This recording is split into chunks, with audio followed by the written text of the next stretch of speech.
Breaking news out of Washington. ABC News is reporting that Trump and his campaign are in trouble with the feds for breaking the law. Now, of course, Republicans are all going to cry, "Weaponized Justice Department." But let them cry, because this time there's not only footage, but we all saw it. His entire life, Donald Trump has been under the belief that because he is rich, he is above the law. And he not only believed it, he worked to make it so. There's a reason New York City prosecutors never went after Trump in the past. New York is weak to begin with when it comes to busting celebrities, and Donald Trump used to give large donations to whoever was the sitting DA in New York City. He liked being above the law, and he paid to make it happen. He liked being president because he thought it made him above the law, and he worked Republicans to make that happen. He avoided prosecution from a special prosecutor and was impeached twice but avoided conviction. And while we all heard the phone call to Raffensperger and the transcript of the Zelensky call, we didn't see it. This time there's video, and this time there is no debating that Trump and his campaign broke the law. So the issue here is not whether Trump broke the law, but rather whether the government is going to uphold its responsibilities and prosecute him and his team for breaking the law. And ABC is saying it appears so.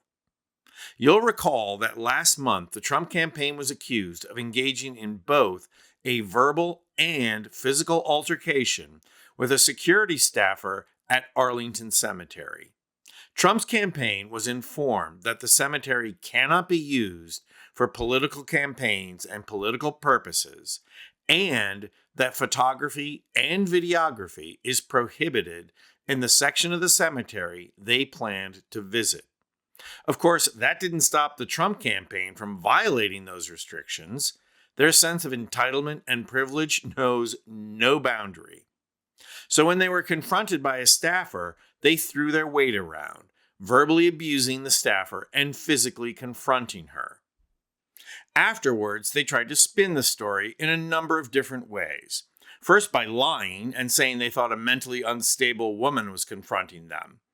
Because, yes, mentally unstable people always dress in uniform. Then the campaign tried the line that the family gave them permission, to which a simple 6-year-old child could have said, the family does not have the authority to grant that permission.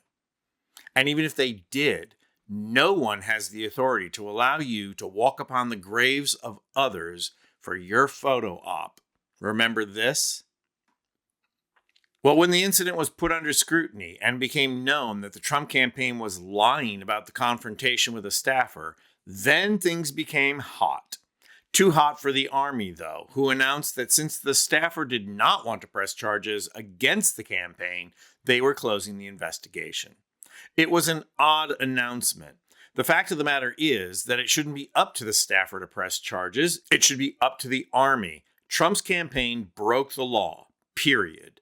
And they should be held to the highest standard, not getting away with it. The Army may well be trying to protect the identity of the female staffer.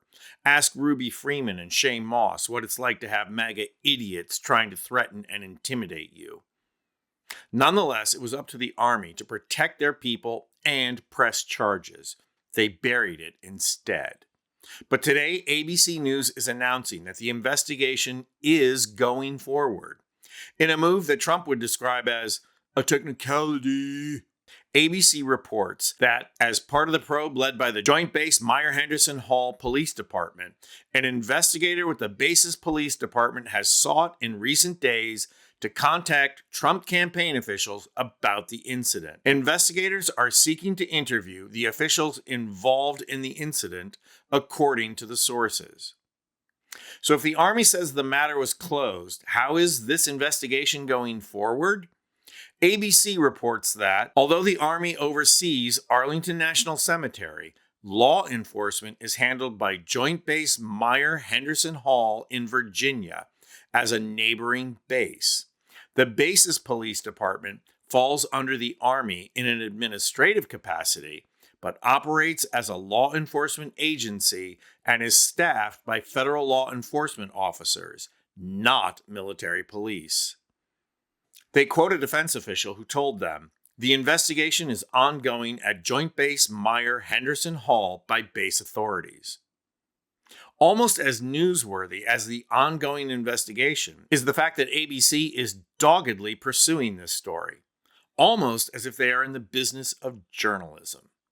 They directly asked the Army for a comment on Monday, but received no response other than to look at the statement from August. They then pursued base authorities at the Joint Base Meyer-Henderson Hall, but did not receive a comment there either.